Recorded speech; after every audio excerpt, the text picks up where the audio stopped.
Hi everyone, and welcome to Morning Coffee Break.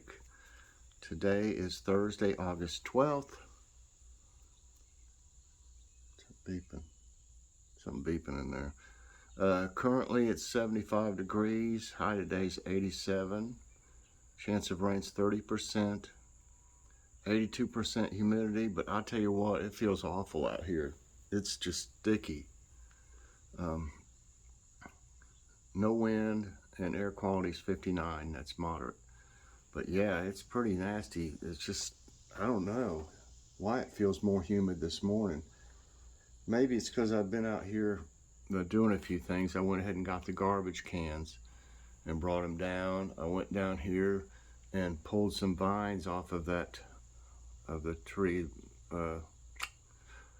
Well, the one in the middle back here that the hawks were in. There's some vines growing up on it. I pulled them off and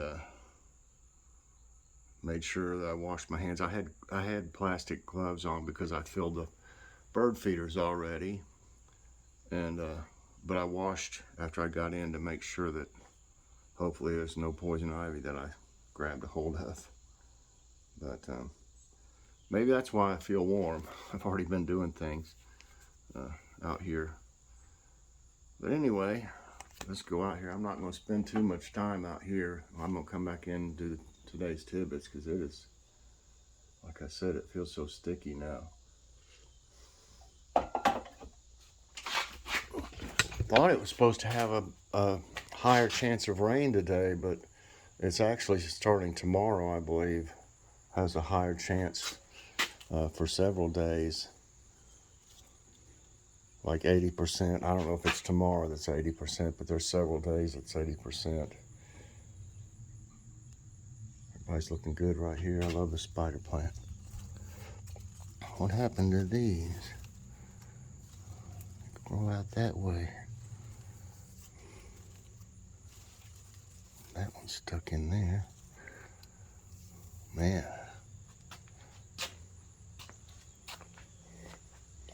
I'm sure I'm gonna need to water today. I'm gonna give these just a little bit.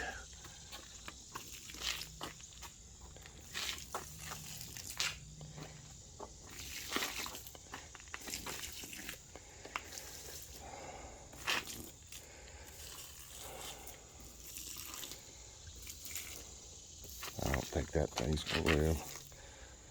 Neither of those onions.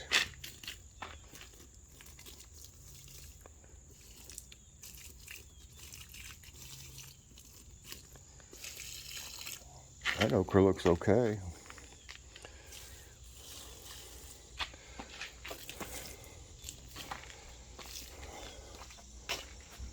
I think these will probably be all right.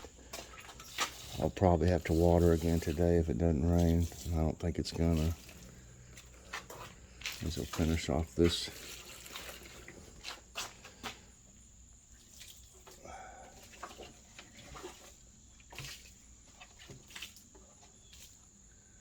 There we go.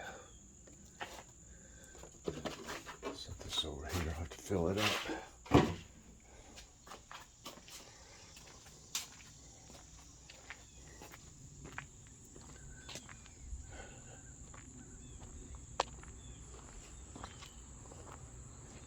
Still lots of tomatoes. They just haven't been turning. It's probably because of the high heat. I don't know if they're still growing.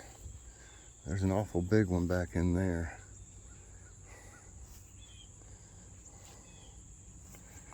I mean, there's still more. I mean, more growing.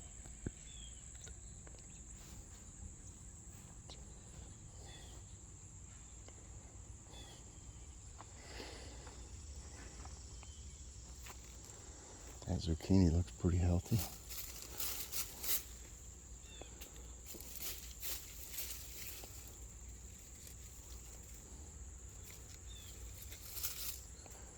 Some of this dead stuff.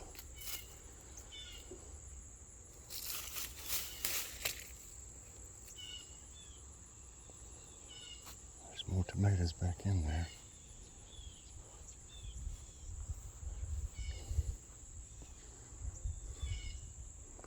Yeah, it looks like the green beans are on their way out to me. There's a little bit of growth right here, but it's turning. A lot of it's turning. I'll tell you what, there's no shortage of banana peppers over here.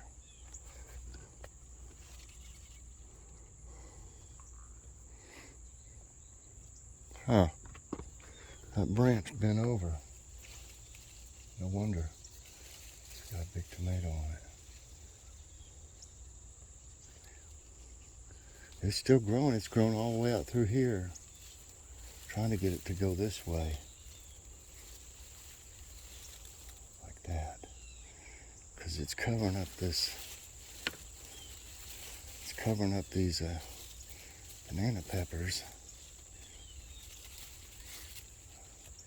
That one's in the way too, but I can't get to it good. Let's see. Oops. This one. Nope, this one. Come on. Go that way and give these banana peppers some room.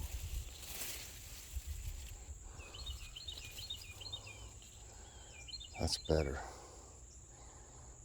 Much better. Yeah, I think these onions we're gonna have to get, start getting them. I'm not for sure what we're having today, but we need to have some onions in a salad. I've just never grown them like this, from seed. Some of them's pretty big there, so we need to get some. Well, at least nothing's bothering these cucumbers. It'll probably grab a hold of this bird netting pretty good. Never really thought about that. You could cover these trellises just in this bird netting, and I bet you it would really do good that way. Instead of having to train it on each thing, it would grab a hold of these. Yeah, I think that's a good idea. I'll probably use that sometime. Like I should have just covered both sides. It'll grow up this one. That'd be a good way to see if it works good. But you can see the few that's in there. They're trying to make it. And there's our little okra growing there.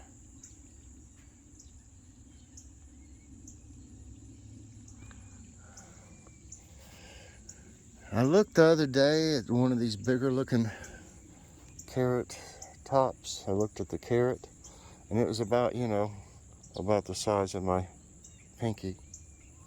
So they're on their way. They just grow super slow. And Big Bertha, this one's starting to turn red here. And I brought Joy out here yesterday afternoon. I said, she was looking at the pictures, and she said, boy, that's a big pepper. And I said, well, I'll tell you what, when we went to get Kitty, I can't see if that one's turning. That one's turning too, right there. So when we pulled back in, I said, well, when we get out, let's go over here and look at it. She couldn't believe it. You could stack two of these regular ones, like these bell peppers here. You could stack two of them on top of each other, and that's how big that is. And there's several on there. There's about 5 on that one. I see 1, 2, 3 on that one, I think. But this one has a bunch of them on it. Yeah, the okra's starting to look a little better.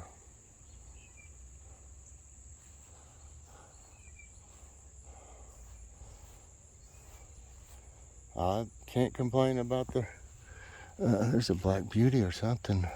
No, that's a patio. It grew up taller than I thought it would. I can't complain about the okra. I mean, the eggplants, they're doing really well. But the flea beetles, they eat on the leaves a lot, as you can see. But it doesn't seem to affect the eggplants. Oh, these black beauties. I don't know how big I'm supposed to let them get. They're looking good though. We mowed, as you can see. My brother-in-law mowed this a couple days ago with a bank. I appreciate him so much. He had to mow it, twice in a row because Scott hurt himself. And I believe he's out of commission probably all summer. The rest of the summer, I'd say. But I appreciate Frank so much. It's all I could do to do the trim, with the push mower. Myself, I'm not physically able. And I've still got 3 hernias.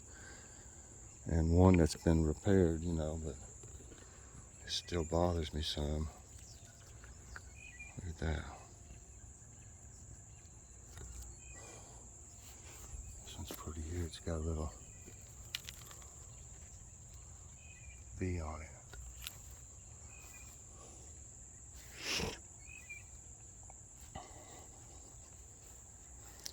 My knees bother me from all I did yesterday. It's a lot to mow all this, and do all the trim with the push mower. There's a little bee in there, one of those little black ones. I don't think they're in the bee motel right now. You see them there?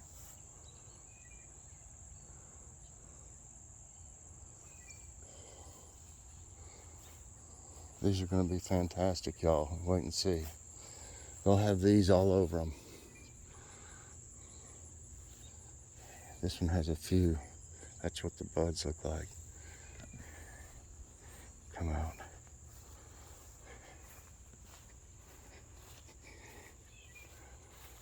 I believe this zucchini's here's about had it. It's got this one still down here.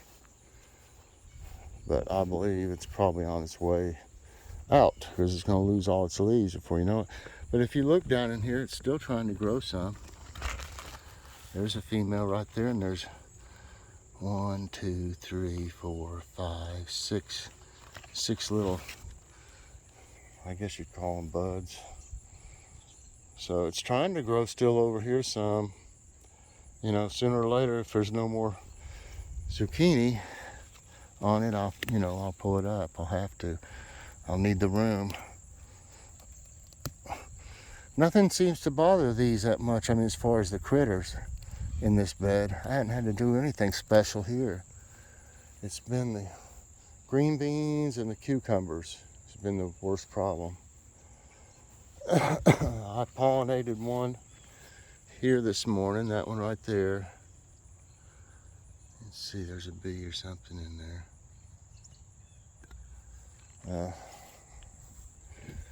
This one here's got some on it.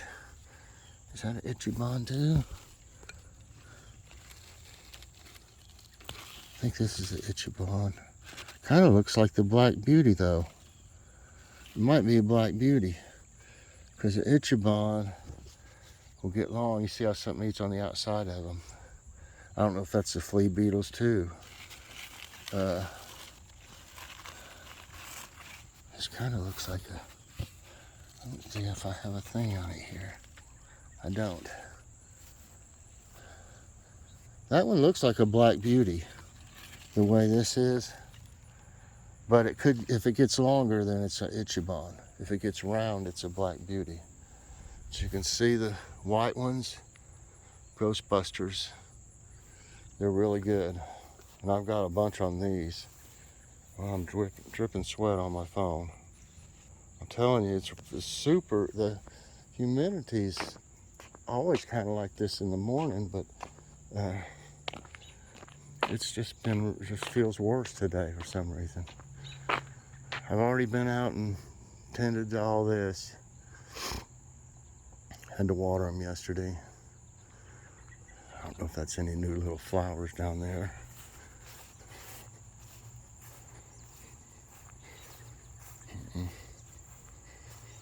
Those just don't seem to be growing right down there. I had some earlier this year.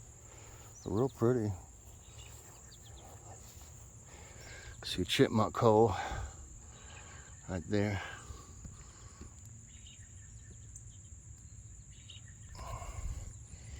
I think there's another hole in here somewhere. And there's one in the ground here too. Look here. Look at this. If you ever see them disappear, I watched one day and I said, that thing just disappeared. And I came over here and looked, and they've dug a hole down in here. They've also got one. They go in here. They go into this here, and they've obviously got a hole down in there. So they got like little escape places they can escape. They're smart. You know, I hadn't seen as many. I wonder if some of the hawks have got them. Got some of them. Because there was 6 of them altogether. And I haven't seen them at the feeders. They always went to the feeders, you know, and scurried over there, got something to eat, and then took off real fast. I'd be sitting here and you'd see them run across here towards the garden. But I haven't seen them in a few days, and you know, those hawks are around here. I believe they must have their nest around here. Probably up in this tree, that one. I think that's the tree they had one in the spring. So they probably would return to the same nest and repair it or whatever. Oh, y'all. Okay. The thumbnail is we had those buns left over from the Phillies, and we didn't want them to get stale because they're so good. We'll have to go to Food City whenever we want to make those Phillies or Steakums, because those buns are awesome. The Lewis brand. They're say brat and something's buns on them. But the thumbnail, we thought we'd make some barbecue. Well, just had to warm it up, and I added some sauce to it. The Lloyd's barbecue that we got so cheap down here at Grocery Outlet, and I bought like 4 or 5 and froze them. They come in handy because we had that. Barbecue sandwiches. I fried some zucchini, and I'm glad I did. We don't eat much stuff fried. I didn't put hardly any oil in it, but it still soaks up some of that oil. So, I mean, I can't remember the last time I've had anything fried. It's not good for my Crohn's disease. But I wanted to try them. We all wanted to try some fried zucchini. And, you know, I dipped it in a egg wash, milk and egg. And I put the yellow cornmeal in a big storage bag, like a gallon storage bag. And I put some of my usual seasonings, my Mrs. Dash, and some garlic powder in it. And y'all, it was delicious. I mean, we can't have that very often, but, you know, we won't have zucchini for too awful much longer. Of course, we got a bunch frozen. It'd be nice in the middle of winter to be able to fry it like that. I guess you could after it's been frozen. I don't know. But we've got a lot frozen already. And yesterday, put up some eggplant.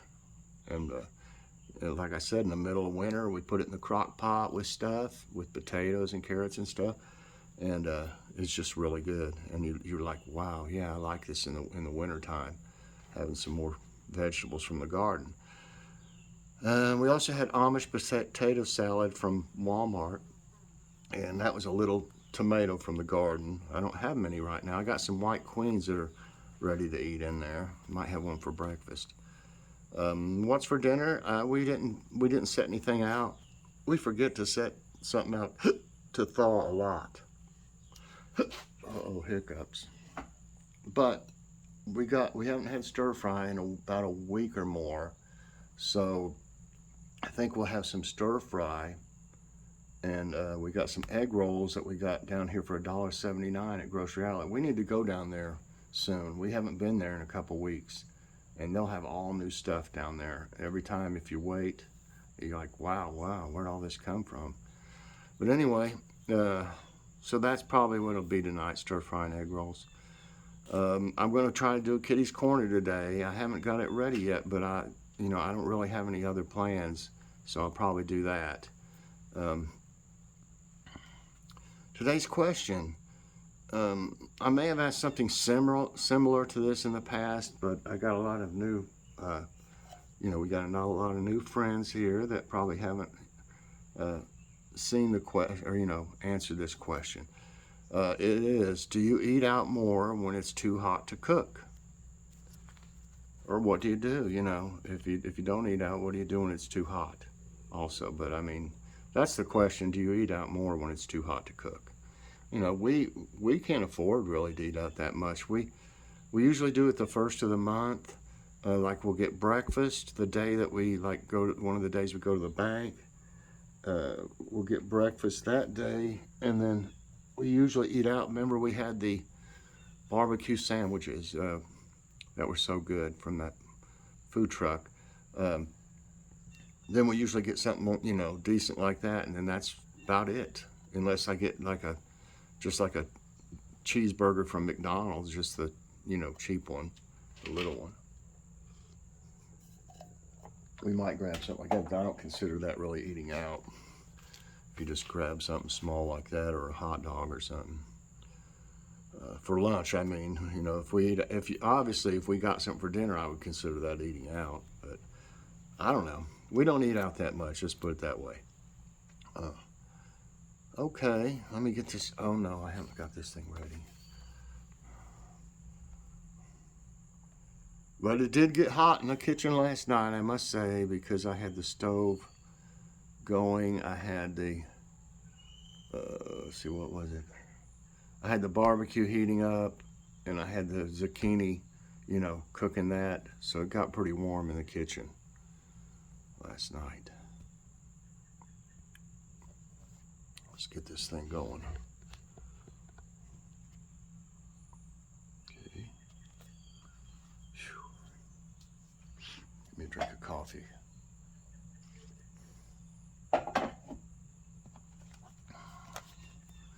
Okay, let's see. I can hear that honk.